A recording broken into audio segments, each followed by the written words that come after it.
వేదికను అలంకరించిన పెద్దలు, నవ్యాంధ్రప్రదేశ్ నిర్మాత, నిత్య స్ఫూర్తి ప్రదాత, ఆంధ్రప్రదేశ్ రాష్ట్ర ముఖ్యమంత్రి వర్యులు శ్రీ నారా చంద్రబాబు నాయుడు గారు, విశిష్ట అతిథిగా ఈరోజు ఈ కార్యక్రమానికి విచ్చేసిన జాతీయ నాయకులు, ఈరోజు దేశంలో ఏ రాజకీయ నాయకుడున్నా సరే ప్రతి ఒక్కరు కూడా ఒక ఇన్స్పిరేషన్గా తీసుకోవాల్సినటువంటి వ్యక్తి minister for road transport and highways కేంద్ర మంత్రి వర్యులు నితిన్ గడ్కరీ గారు.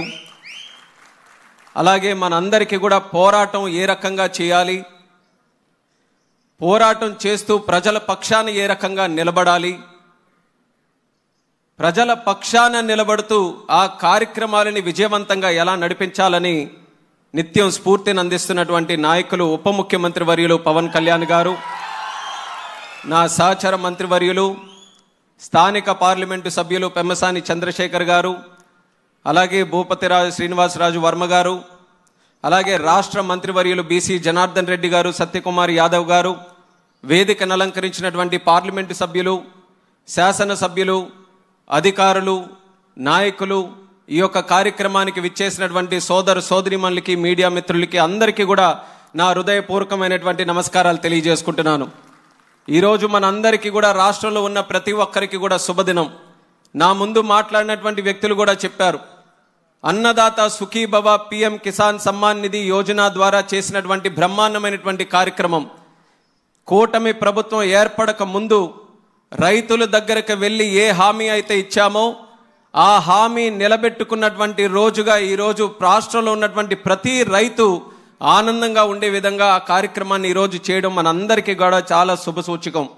ఒక పక్కన ఆ కార్యక్రమం అయితే మరొక పక్కన ఆంధ్రప్రదేశ్ రాష్ట్ర అభివృద్ధికి మూలం, అలాగే ఒక ఫౌండేషన్ ఇచ్చే విధంగా ఎన్నో రోడ్స్ని ఈరోజు మనం శంకుస్థాపన చేసుకోవడం, ఒక 2 ప్రారంభోత్సవం కూడా చేసుకోవడం మరొక శుభదినంగా భావిస్తున్నాను. అయితే ఈ శుభగడియలు కేవలం నాయకులందరూ కలిసినప్పుడే కాదు, ఏ రోజైతే రాష్ట్ర ప్రజలందరూ కూడా నిర్ణయించుకొని రికార్డు స్థాయి మెజారిటీలో ఆంధ్రప్రదేశ్ రాష్ట్రంలో కూటమి ప్రభుత్వాన్ని ఏర్పాటు చేశారో ఆ రోజు నుంచి ఈ రోజు వరకు ప్రతి రోజు కూడా మనకి శుభదినమే, ప్రతి గడియ కూడా శుభ గడియలుగానే మనం అందరం కూడా ముందుకు నడిపిస్తున్నామని తెలియజేస్తున్నాను. ఎన్నో కార్యక్రమాలు ఈ గత సంవత్సరం నాటిలో ఎన్ని కష్టాలు మన రాష్ట్రానికి ఉన్నా సరే అందరి తాలూకా కలయికతో, అందులో అతి ముఖ్యమైనటువంటి కలయిక ఈరోజు దేశం గర్వించేటటువంటి నాయకులు, the most popular leader in the entire world, the Prime Minister of India, భారత సింహం అయినటువంటి నరేంద్ర మోదీ గారు, అలాగే మన రాష్ట్ర ముఖ్యమంత్రి వర్యులు చంద్రబాబు నాయుడు గారు, మరొక పక్కన ఉప ముఖ్యమంత్రి పవన్ కళ్యాణ్ గారు, వీళ్ళు ముగ్గురు తాలూకా కలయికలో రాష్ట్రం ఎన్ని కష్టాలు ఎదుర్కొన్నా సరే ప్రజలకి మేమున్నాం, మీ కష్టాలని తొలగించడానికి మేమందరం కూడా కృషి చేస్తున్నామని గత సంవత్సరం కాలంలో ఎన్నో అద్భుతాలు ఈరోజు రాష్ట్రంలో సృష్టించారు. అందులో ఈరోజు రోడ్స్ తాలూకా విషయం చూసుకుంటే గత 5 సంవత్సరాలు చాలా కోల్పోయాం. భారతదేశం ఏ రకంగా అభివృద్ధి చెందిందో ఇప్పుడే మనం మాట్లాడుకున్నాం.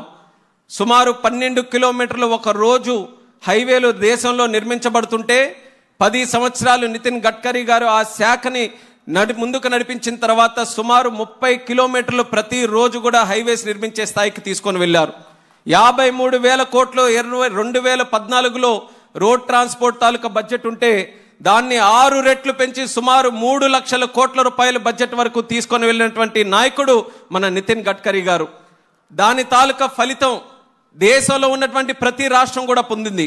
కానీ మన దురదృష్టం, సరైన నాయకత్వం ఇక్కడ పెట్టుకోలేక విధ్వంసకరమైనటువంటి పరిపాలన, ఒక నీచ సంస్కృతి కలిగినటువంటి ఒక రాజకీయ శక్తులు ఇక్కడ ఉండడం వల్ల రాష్ట్రంలో మాత్రం ఏమాత్రం మనం అభివృద్ధి చేసుకోలేకపోయాం.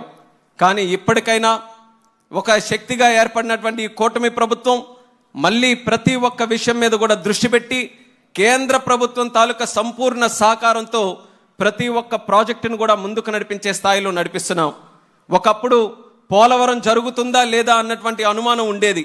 అటువంటి పోలవరంకి కూడా కేంద్ర ప్రభుత్వం తాలూకా సహకారంతో 12,000 కోట్ల రూపాయలు శాంక్షన్ చేసినటువంటి ఘనత మన డబుల్ ఇంజిన్ సర్కార్కి దక్కిందని తెలియజేస్తున్నాను. అలాగే విశాఖపట్నం స్టీల్ ప్లాంట్, విశాఖ ఉక్కు ఆంధ్రుల హక్కు అని ఎంతో మంది పోరాటం చేసి ప్రాణత్యాగం చేసినటువంటి రోజులున్నాయి. అటువంటిది ఆ విశాఖపట్నం స్టీల్ ప్లాంట్ తాలూకా భవిష్యత్తు అగమ్యగోచరంగా మారితే దానికి సుమారు 11,000 కోట్ల రూపాయలు మళ్ళీ తీసుకొని వచ్చి విశాఖ ఉక్కుని మరింత బలంగా ముందుకు నడిపించే స్థాయికి ఈరోజు కూటమి ప్రభుత్వం నిర్ణయం తీసుకుందని కూడా తెలియజేస్తున్నాను. రైల్వే జోన్ కావచ్చు, ఇక్కడ ఈ ప్రాంత పరిసరాల్లో ఉన్నటువంటి రైతులు దేశంలో కాదు ప్రపంచంలోనే ఏ ఒక్కరు కూడా అంత పెద్ద సుదీర్ఘమైనటువంటి పోరాటం చేయలేదు. మా అమరావతిలో ఉన్నటువంటి రైతులు, ఇక్కడ కుటుంబ సభ్యులందరూ కూడా చేశారు. మరొక్కసారి మీకు సెల్యూట్ చేస్తున్నాను. అంత విధ్వంసకరమైనటువంటి పరిపాలనలో కూడా మహిళల్ని కించపరుస్తూ, రైతుల్ని అవమానిస్తూ ఎన్ని చేసినా సరే అమరావతిని రాష్ట్ర అభివృద్ధి కోసం ఒక చిహ్నంగా మేము కాపాడుకుంటామంటూ మీరందరూ కూడా ముందుకు వచ్చి అమరావతిని కాపాడితే, అదే అమరావతికి మొన్ననే ప్రధానమంత్రి గారు వచ్చి 50,000 కోట్ల రూపాయలు ప్రాజెక్టులతో ఈరోజు ముందుకు నడిపిస్తున్నామనంటే ఈ కూటమి ప్రభుత్వం తాలూకా చిత్తశుద్ధి, ఈ రాష్ట్ర ప్రభుత్వం కేంద్ర ప్రభుత్వం తాలూకా సమగ్ర ఆలోచన ఏ రకంగా నడుస్తుందో ప్రజలందరూ కూడా గమనించాలని కూడా తెలియజేస్తున్నాను. ప్రజలు ముఖ్యంగా గమనించాల్సినటువంటిది, ఆ రోజు చేయలేంది ఈ రోజు ఎందుకు చేస్తున్నాం? నాయకత్వంలో వచ్చినటువంటి మార్పు. మనకున్నటువంటి నాయకత్వం ప్రజల కోసం ఆలోచించే నాయకత్వం, రాష్ట్రం కోసం, రాష్ట్ర భవిష్యత్తు గురించి ఆలోచించే నాయకత్వం, రేపు రాబోయే తరం గురించి ఆలోచించే నాయకత్వం. అందుకనే ఒక పక్కన మీరు చూస్తున్నటువంటి నాయకుడు ఈరోజు బండి తీస్తే మామిడికాయలు దొరికితే మామిడికాయలు తొక్కుకుంటూ వెళ్తున్నాడు, మామిడికాయలు దొరకకపోతే తలకాయలు దొరికితే తలకాయలు తొక్కుకుంటూ వెళ్తున్నాడు, ఆంధ్రప్రదేశ్ రాష్ట్ర భవిష్యత్తును తొక్కుకుంటూ వెళ్తున్నాడు. ఎక్కడ మంచి పని జరుగుతుందనంటే ఆ మంచి పని ఎలా జరగకుండా చేయాలని ఆలోచిస్తున్నాడు. మరొక పక్కన మనకున్నటువంటి నాయకత్వం అందరినీ కూడా కలుపుకొని తీసుకొని వెళ్తూ ఆంధ్రప్రదేశ్ రాష్ట్రమే కాదు, తెలుగు వాళ్ళు ఎక్కడ ఉన్నా, ప్రపంచంలో ఏ మూల ఉన్నా సరే అందరికీ కూడా మన ప్రభుత్వం సహకరిస్తూ ముందుకు నడిపించాలని ఒక గొప్ప ఆలోచనతో చేస్తున్నటువంటి ఈ కార్యక్రమం నిరంతరం కూడా కొనసాగాలి. మనకు జరుగుతున్నటువంటి తప్పులు ఏంటంటే చెట్టును మనం నాటి నీళ్లు పోసి తీరా కాయలు కోసుకునే టైంకి ఒక కషాయవాడిని పెట్టి ఆ కాయలే కాకుండా చెట్టును కూడా నరికే పరిస్థితి ఆంధ్రప్రదేశ్ రాష్ట్రంలో వచ్చి ఎందుకు మనం బాగుపడట్లేదని తిరిగి మనకే ప్రశ్న అడుగుకుంటే అది ఎంతవరకు న్యాయమో రాష్ట్ర ప్రజలు కూడా ఆలోచించాలి. ఇంత గొప్ప నాయకత్వం దేవుడిచ్చిన వరం, ఇంత గొప్ప ప్రభుత్వం దేవుడు ఇచ్చినటువంటి ఒక అవకాశం, ఆ అవకాశాన్ని పూర్తి శాతం మనం సద్వినియోగం చేసుకొని దేశంలోనే కాదు ప్రపంచంలోనే ఒక ఉన్నతమైనటువంటి ప్రాంతంగా ఆంధ్రప్రదేశ్ రాష్ట్రాన్ని తీర్చిదిద్దడానికి మన తెలుగు ప్రజలు, రాష్ట్ర ప్రజలు అందరూ కూడా కలిసికట్టుగా ముందుకు రావాలని ఈ సభాముఖంగా కోరుకుంటూ గడ్కరీ గారికి ప్రత్యేకమైనటువంటి ధన్యవాదాలు కూడా ఈ సందర్భంగా తెలియజేస్తున్నాను. ఆంధ్రప్రదేశ్ రాష్ట్రంలో ఉన్నటువంటి 5 కోట్ల మంది జనాభా అందరూ కూడా గతంలో మరి గుంతలతో ఉన్నటువంటి రోడ్ల వల్ల ఇబ్బంది పడ్డారు. కేవలం ఇబ్బంది అంటే ఒక ప్రాంతం నుంచి ఇంకో ప్రాంతంకి వెళ్ళడానికే కాదు, ఒక రోడ్డు బాగుంటేనే ఒక విద్యార్థి స్కూల్కి చక్కగా వెళ్ళగలడు, రోడ్డు బాగుంటే వ్యాపారస్తుడు చక్కగా వ్యాపారం చేసుకోగలడు, రోడ్డు బాగుంటే ఒక అంబులెన్స్లో ఉండేటటువంటి వ్యక్తి కూడా హాస్పిటల్కి సరైన సమయానికి వెళ్ళగలడు. ఒక రోడ్డు బాగుంటేనే ప్రజల తాలూకా మొరాల్ కూడా బాగుండే పరిస్థితి ఉంటుంది. అది 5 సంవత్సరాలు దెబ్బతిన్న తర్వాత యుద్ధ ప్రాతిపదికన రోడ్డు ప్రాజెక్ట్స్ అన్ని కూడా మన రాష్ట్రంలో మనం తీసుకొని ఇప్పుడే రివ్యూ మీటింగ్ కూడా పెడితే 28 ప్రాజెక్టులు, 28 ప్రాజెక్టులకి తాలూకా ఖర్చు 83,000 కోట్లు. ఆ 28 ప్రాజెక్టులు కూడా ముఖ్యమంత్రి గారు గడ్కరీ గారు దృష్టిలో పెడితే ఏ ఒక్క ప్రాజెక్టుకి కూడా నో అనకుండా ఏ రకంగా అది పూర్తి చేయాలో మంచి సలహాలతో ముందుకు వచ్చేటటువంటి వ్యక్తి గడ్కరీ గారు. ఆ రకమైనటువంటి పాజిటివ్ అప్రోచ్తో వచ్చినందుకు ప్రత్యేకంగా నేను ఆయనకు కూడా ఈ రాష్ట్రం తరపున ధన్యవాదాలు తెలియజేసుకుంటున్నాను. మీ అందరికీ కూడా తెలుసు, P4 ప్రోగ్రామ్ని మన చంద్రబాబు నాయుడు గారు ఒక ఇన్స్పిరేషనల్ ప్రోగ్రామ్గా తయారు చేశారు. Public private people partnership. P4 programme ఎలాగుందో అలాగే P4 మినిస్టర్ మన గడ్కరీ గారు. P4 అనంటే పాజిటివ్ మినిస్టర్, ప్రోయాక్టివ్ మినిస్టర్, అలాగే మనకందరికీ కూడా ప్రాక్టికల్ అప్రోచ్తో నడిచే మినిస్టర్.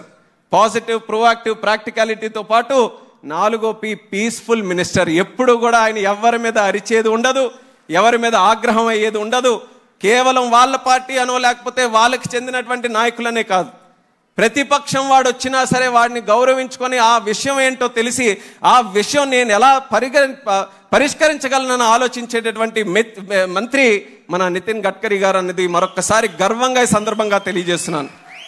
गडकरी जी, मैं 2014 में MP बना था, बहुत ही कम उम्र में मैं बन गया था हमारे चंद्रबाबू नायडू जी के आशीर्वाद से, और 10 साल में मैं काफी बार कई मंत्रियों के पास गया, बट ऐसा कहीं पे भी एनर्जी, इतना पॉजिटिव एनर्जी कोई भी मंत्री के पास मुझे नहीं मिला। जब मैं आपके पास आता था तो ऐसा लगता था कि कहीं ऐसे मंदिर के पास ही आ गया हूं। सब लोग आते थे अपने अपने मांगे रख के, और सब वापस जब जाते थे जैसे कोई वेंकन्ना मंदिर के पास जाए और खुशी से जाते हैं, उसी तरह आपके पास आके वो सब जाते थे। और 10 साल में ये देखता रहा। और जब मुझे मंत्री बनने का एक अवसर मिला, फिर भी हमारे ब्लेसिंग्स हमारे चंद्रबाबू नायडू जी के, तो मेरे को एमपी के सारे चीजें मेरे को पता थे, पर मंत्री का कुछ पता नहीं था। और मंत्री बनने के बाद एक तो सिविल एविएशन मिला, और मेरा 10 साल का एमपी का टाइम में ऐसा गुजरा कि मैं कभी सिविल एविएशन मिनिस्टर के पास ही नहीं गया। तो मुझे पता नहीं होता था कि डिपार्टमेंट में भी कैसा होगा, डिपार्टमेंट कैसे चलाएंगे और क्या चीजें होंगे। और शुरू के दिन से ही ऐसा होता था कि सारे देश के जितने भी एमपीस रहते थे, क्योंकि जिस तरह से एविएशन में भी विस्तार हुआ, जिस तरह से बढ़ोतरी हमें देखने को मिला देश में भी, तो उसी तरह लोग जब मेरे पास आते थे तो मैं काफी कंफ्यूज रहता था कि कैसे संभालें। तब मैंने एक सोच में एक साथ मैं आगे चला कि जिस तरह हमने देखा कि गडकरी जी वो मंत्रालय चलाते हैं, जिस तरह लोगों को खुश रखते हैं, एमपीओ के सारे चीजों को वो ध्यान में रखते हुए काम करते हैं, उनको इंस्पिरेशन लेके हम काम करेंगे। और मैं कह सकता हूं सर गर्व के साथ, पिछले 1 साल में आपको ही इंस्पिरेशन लेके मैंने काम किया है। और मुझे कई बार मेरे को सुनने को मिला है कि सर आप गडकरी जी जैसे काम कर रहे हैं, तो वो मेरे लिए बहुत सौभाग्य की बात है। और उसी तरह आगे चलते हुए भी आपको आपके मार्गदर्शन में, क्योंकि లాజిస్టిక్స్ విషయంలో ఈ ఆంధ్రప్రదేశ్ రాష్ట్రం ఒక హబ్గా తయారు చేయాలని చంద్రబాబు నాయుడు గారి తాలూకు ఆలోచన. లాజిస్టిక్స్లో రోడ్స్ కానీ, రైల్వేస్ కానీ, ఎయిర్పోర్ట్స్ కానీ, పోర్ట్స్ కానీ, అందులో ఎయిర్పోర్ట్స్ తాలూకా విస్తరణ కూడా ఈరోజు రాష్ట్రంలో, దేశంలో అతి ముఖ్యమైనటువంటి కార్యక్రమంగా నరేంద్ర మోదీ గారు ముందుకు నడిపిస్తున్నారు. గత 10 సంవత్సరాల్లో భారతదేశంలో ఏవియేషన్ చూసినటువంటి గ్రోత్ ఏ దేశంలో ఎక్కడ కూడా చూడలేదు. భారతదేశంలో 74 ఎయిర్పోర్ట్లు 2014లో ఉంటే ఈ రోజుకి 162 ఎయిర్పోర్ట్లు అయ్యాయి. నేను మంత్రి అయినటువంటి సంవత్సర కాలంలోనే 8 కొత్త ఎయిర్పోర్ట్లు మనం లాంచ్ చేశాం.